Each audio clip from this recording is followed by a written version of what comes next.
thank you so much for coming. This is a topic that I have been really tuned into for about 30 years. I was running cross country in college. What happened is I noticed my recovery started to be a lot harder, from one day to the next. I also became allergic to cats. Never was allergic to cats before. So just wasn't feeling well at all. My energy was going down.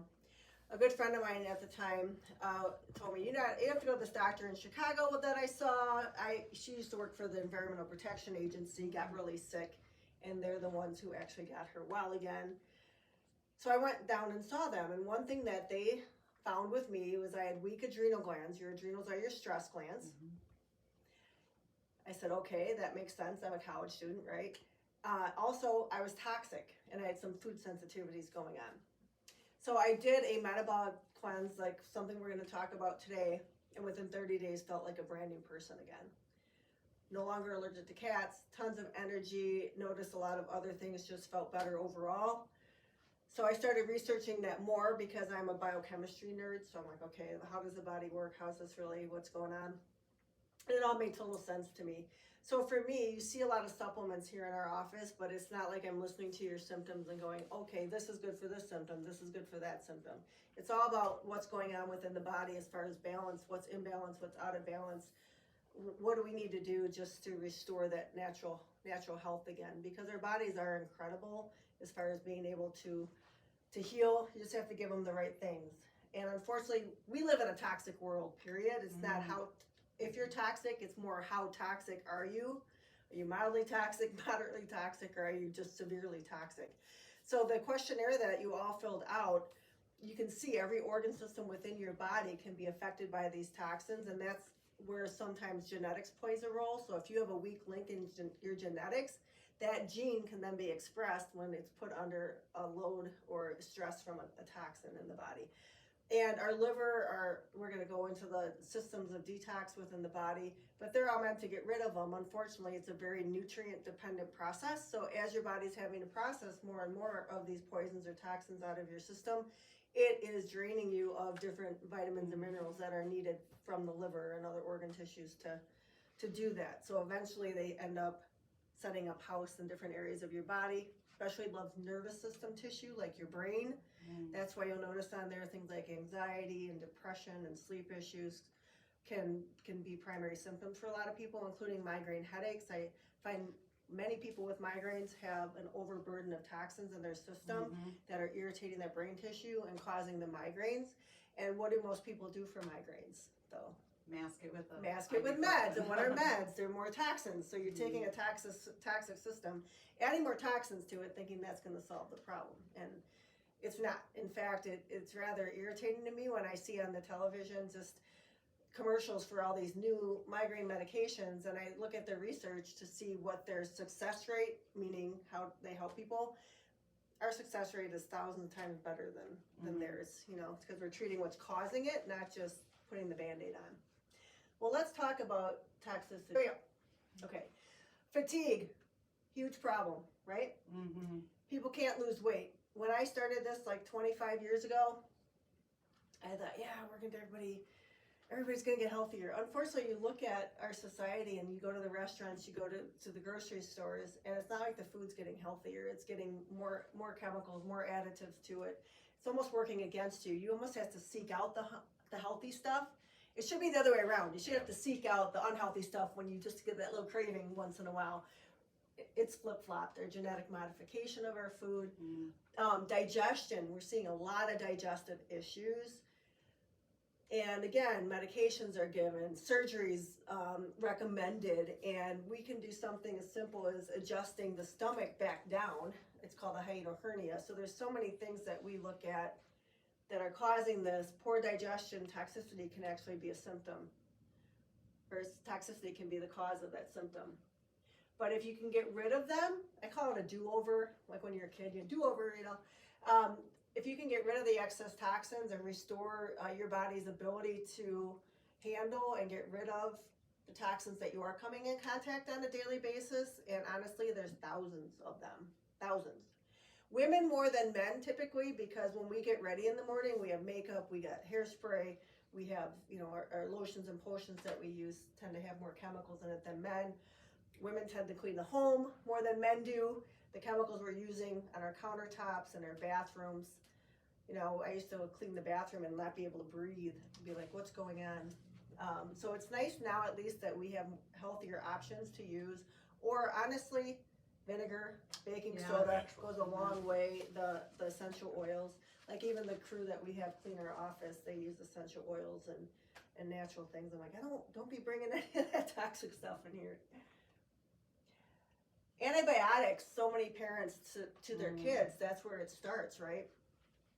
Like, oh, they got an ear infection. Oh, give them antibiotics. Instead of going, why do they have an ear infection? That's really not normal. They have several. In fact, if a kid has an ear infection within the first 6 months of life, the chances of them having asthma doubles.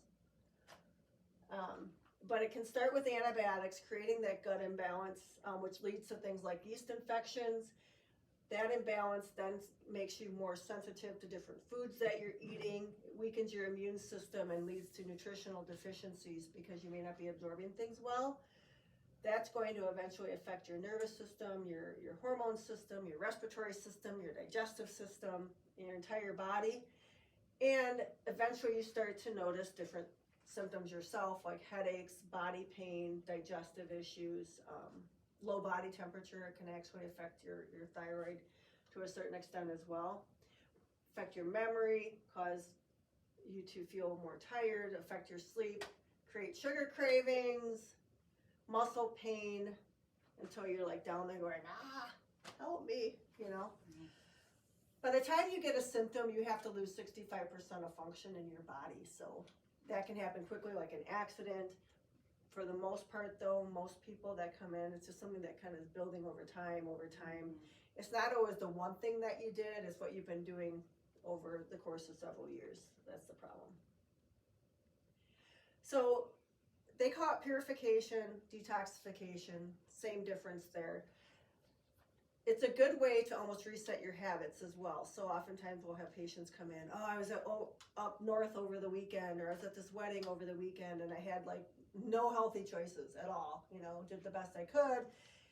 And I'll even recommend doing mini resets. Okay, fine, you're back. Let's do a 2-day, let's cleanse, let's get you back on track, because sometimes that's all it takes, right? Is a day or two of having too much sugar or too much of whatever it is, and it sets you into that cycle of wanting more of that and into the cycle of bad habits.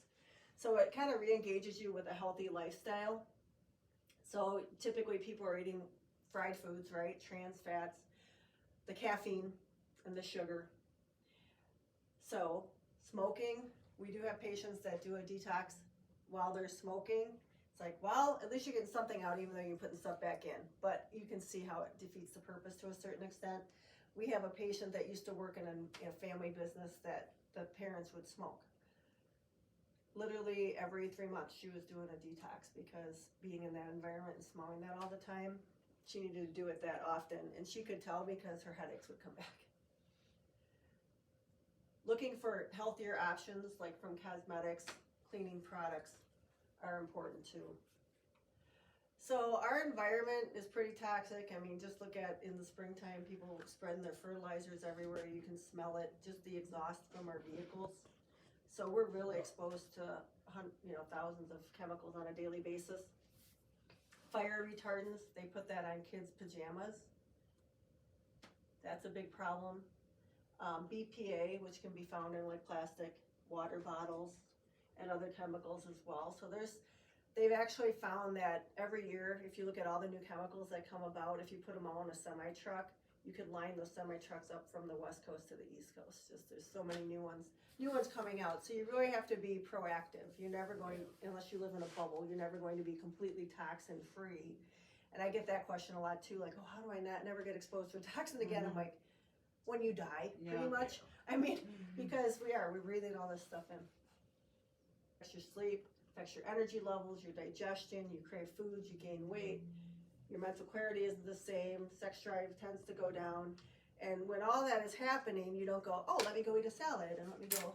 Typically, you have to get yourself out of that spiral. And this is a good way to do it. I mentioned earlier we would talk about all the organs of detoxification. So when you hear detox, a lot of people think of liver, right? But there's actually more than that. The liver is very important. It filters the toxins out of your body. It also filters out, every month we all have these hormones that are being produced by our bodies. Very important that the liver is able to then get rid of those extra hormones so that the next month you don't have extra, the old stuff and the good stuff.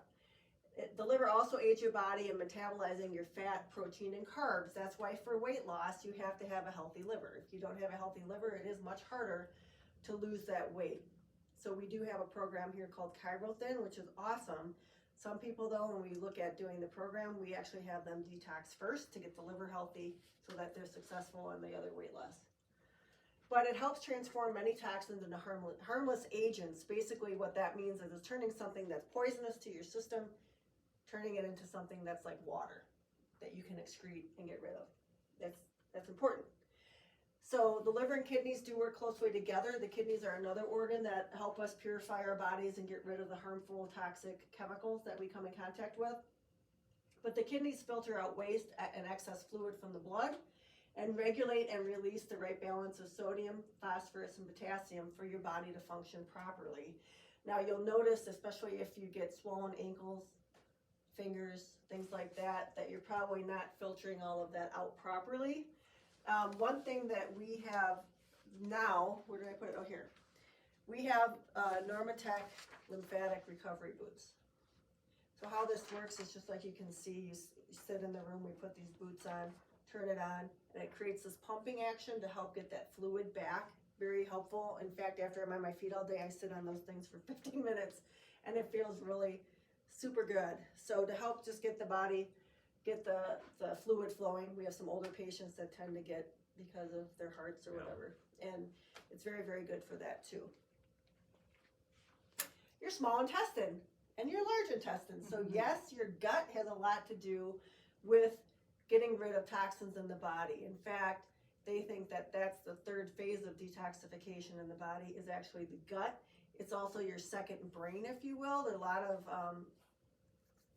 lot of areas of the gut that have to do with your mental health and your mental state as well. So if you don't have a healthy gut, oftentimes that's going to affect the mental health. So the small intestine helps digest food so that your nutrients can be absorbed into your body and transported to the liver. And it provides a barrier that blocks toxins from the rest of the body. That's what's supposed to happen. Unfortunately, if your gut isn't 100% healthy, and how do you know that? Well, a lot of people nowadays are taking a lot of stomach meds. You know right then and there it's not healthy then. Some people don't realize it's their gut causing the problem, things like leaky gut. But you want a healthy small intestine. Large intestine actually is there to absorb water and your electrolytes and forming waste that you excrete from your body. Having a bowel movement, that's very important. Many people are constipated. That's a problem because then you're not eliminating these toxins. And I'm talking about chemicals that have names like cadaverine. I mean, even the name sounds bad and toxic. But guess what happens then? You actually reabsorb it, and then it goes into your system. Yeah. Now your large intestine also has certain bacteria in there that create some good fats for your body and some of the vitamins too. So it's important. If we go back to the liver, this is just a general diagram. I'm not going to quiz you on it. Don't worry about that. But what happens is a naturally occurring toxin or a toxin comes into the liver. The liver processes it in two different phases, phase 1 and phase 2. Now, some people that are super chemically sensitive, what that means is they're not processing well they're not processing that second step very well. And when the liver processes chemicals to phase 1, they're actually more toxic than the original toxin was. So your body makes things more toxic before it makes it non-toxic.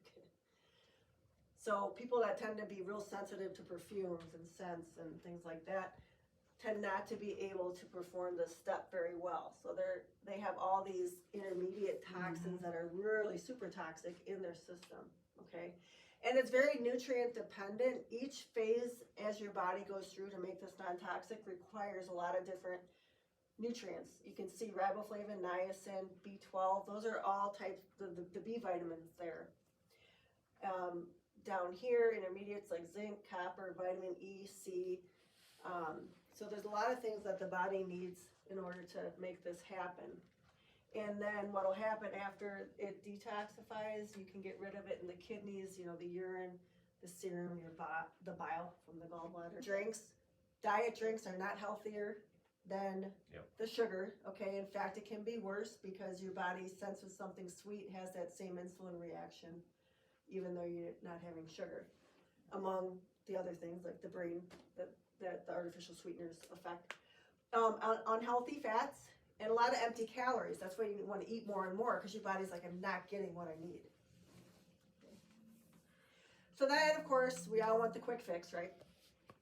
So we're trying that, we're trying this, we're trying that. We're trying the vegetarian, the paleo, the gluten-free, all different diets. What's the one? Oh yeah, the keto. That's the big one now. I learned about keto when I was a child because I have a sister that's an epileptic, who my parents took to Mayo Clinic, and they put her on the keto, and it helped her epilepsy, right? So it's really meant because of the way the nerves react when they don't have glucose. It calms them down. And now it's like, oh, you mean you lose weight on this? I mean, she was measuring out food. It was very specific. So now when people do keto, it's kind of like, well, I don't know, I'll try just not having carbs, But the unfortunate fact is when we look at vegetables, 87% of people have intakes below what they should. 75% have fruit intake below what they should. I don't really eat dairy, so I'm probably part of that dairy thing, but protein foods, 42% have intakes below the goal. But when you look at sugar, 70% have intakes above the limit. 70%. That's huge. Same with sodium, because sodium is in a lot of packaged foods.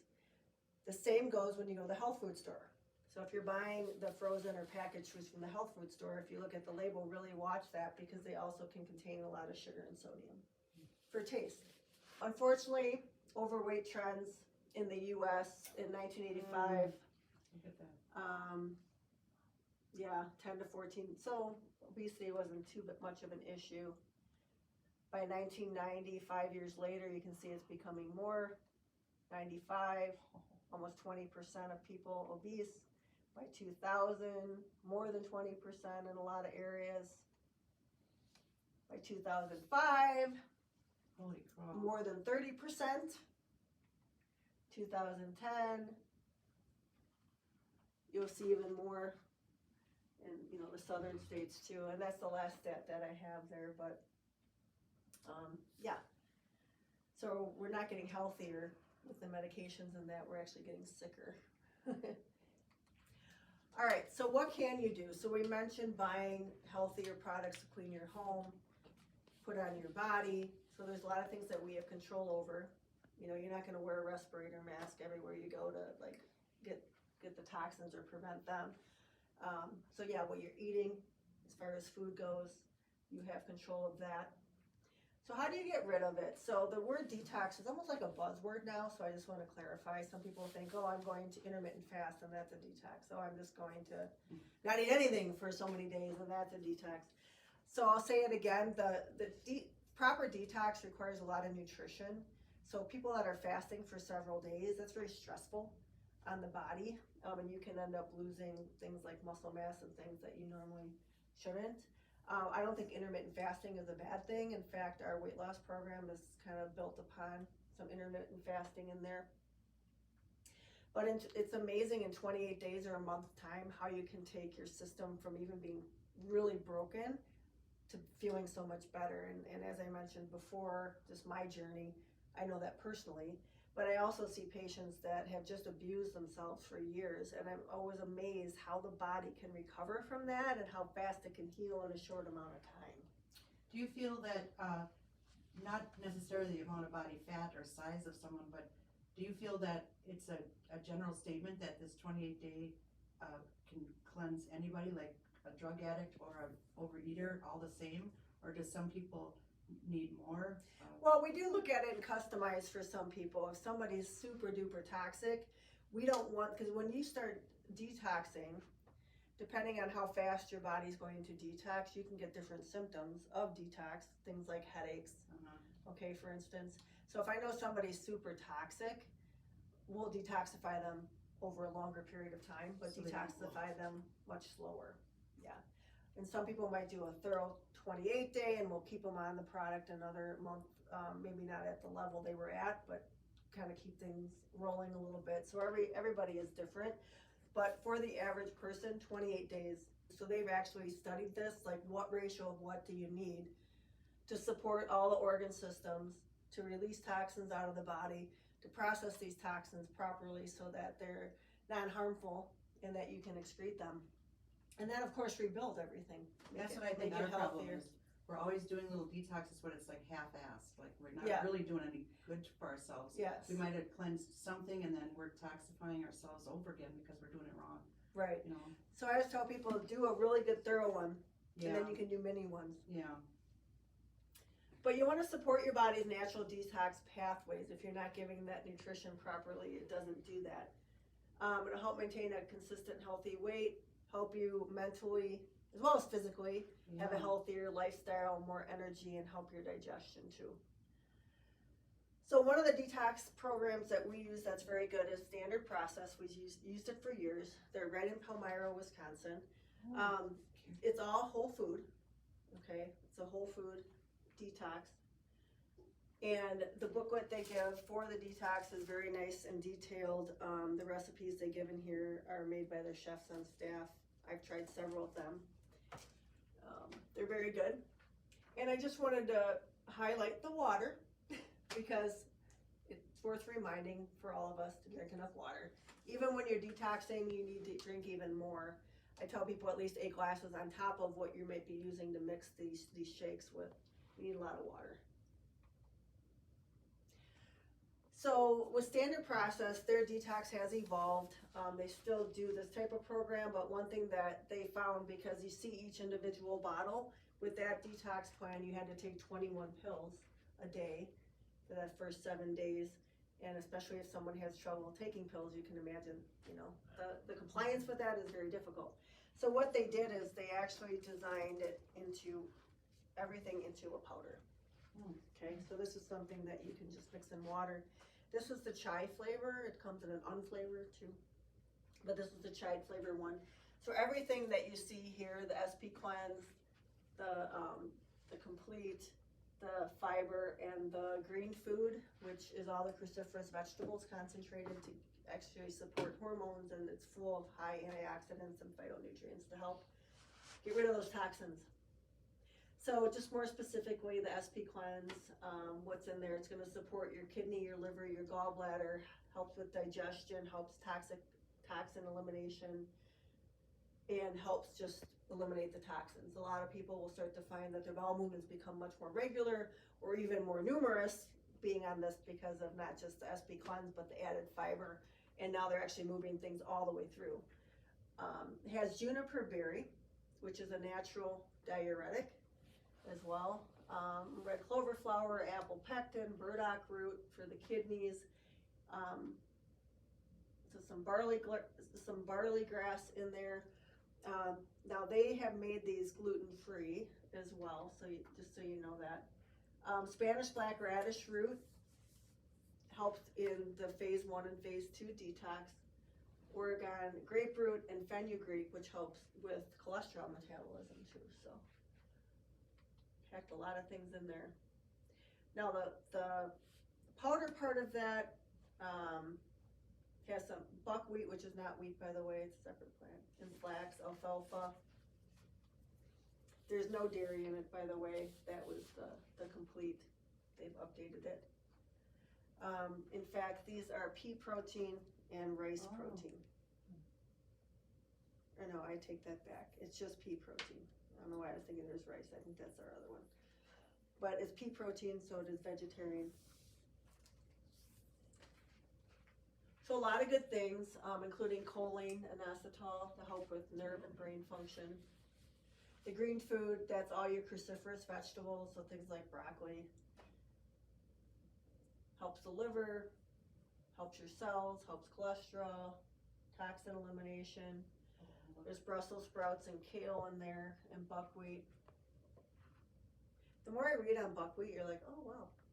Mm-hmm. Yeah. I eat it. I didn't realize how healthy it was for me. That's good. Alfalfa, barley grass. The gastrofiber helps with lipid and blood glucose levels as well. Now, Standard Process has come out with something called Glucose Assist, which is the powder more specific for blood glucose. But I can tell you several people that have done this who've been diabetic or pre-diabetic. It's really, really helped their sugar levels just by eating better. So let's just go through the program guide.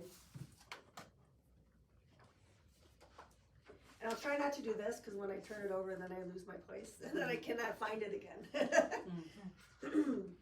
But they have a great introduction to toxins, where they come from, pretty much everywhere, right? Mm-hmm. Household cleaning products, cigarettes, dyes, paints, pesticides, your air, preservatives, heavy metals in the environment. It goes into the 3 different phases of detoxification, which we talked about. You don't want to be stuck in phase 2. You're going to want to definitely go through that phase 3 to eliminate it. But what I like is in the back they have pictures.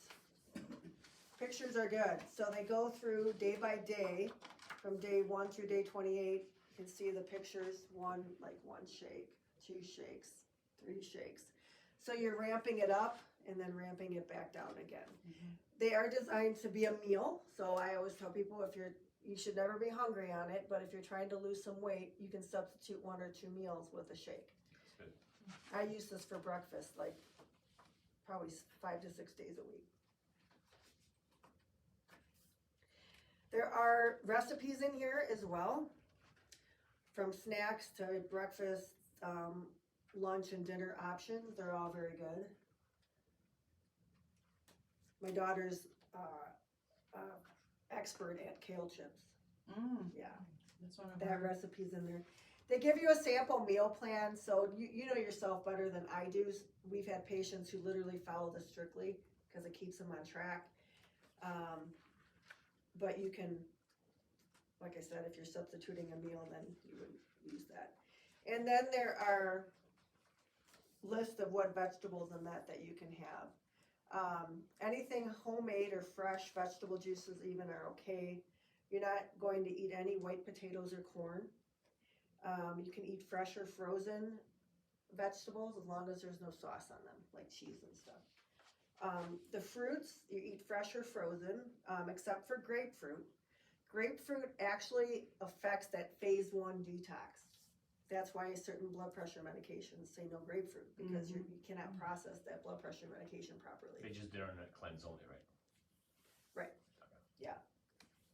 If you use canned fruits like tomatoes or pumpkin, try to get BPA packaging. Do not drink fruit juices. There's so much sugar. Years ago, I was in college. I'm like, that's when the juicer thing came out. So I was going to be all healthy. So I bought this juicer. I went to the store. I literally bought this bag of apples like this. Was it organic? No. So whatever. I thought, make some juice. I'm putting 1 in. I'm putting 2 in. I'm putting 3 in. I'm putting 4 in. I think I had 6 or 7 apples to make like this glass of juice. So if you think about how much sugar that is, that's why there's no juice. You're better off just drinking water and then eating a couple pieces of fruit a day. Only 1 banana a day because of the sugar. Healthy grains, do organic if possible, non-GMO, gluten-free. Avoid things like white rice, heavy processed, of course.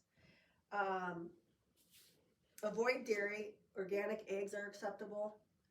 Not 10 a day, of course, but they're acceptable. No sodas or diet sodas, fruit juices, energy or sport drinks, alcohol, non-herbal teas, and caffeinated drinks, which can be difficult for some people. So for some people, I'll recommend the rooibos tea or organic rooibos tea or an organic coffee, like a cup of organic coffee a day. And of course, any foods you have a known allergy or intolerance to, you want to avoid that too. Lean meats, fish, and vegan proteins. You want to eat enough to support your weight, of course. Avoid processed meats, that's hot dogs, sausages. Canned fish and seafood are acceptable, preferably wild caught. You want the lowest mercury possible. Can broil, bake, roast, or poach the fish.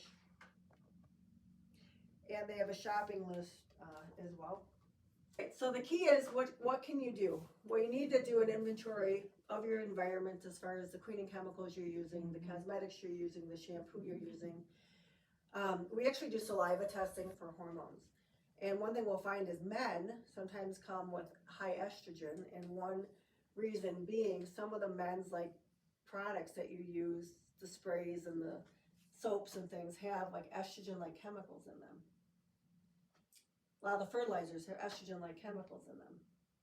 And also we've been studying eggs, and almost every egg producer or manufacturer feeds them soy, even if it says organic or range free, they're still throwing out soybean for these. So soy is one of the things they use in the prisons to take the hormone down. Yeah. Right. As you know. Right. So we've been looking. There's a few places now that will sell soy-free, organic, free range, all that other stuff. Well, and Grass-fed or whatever.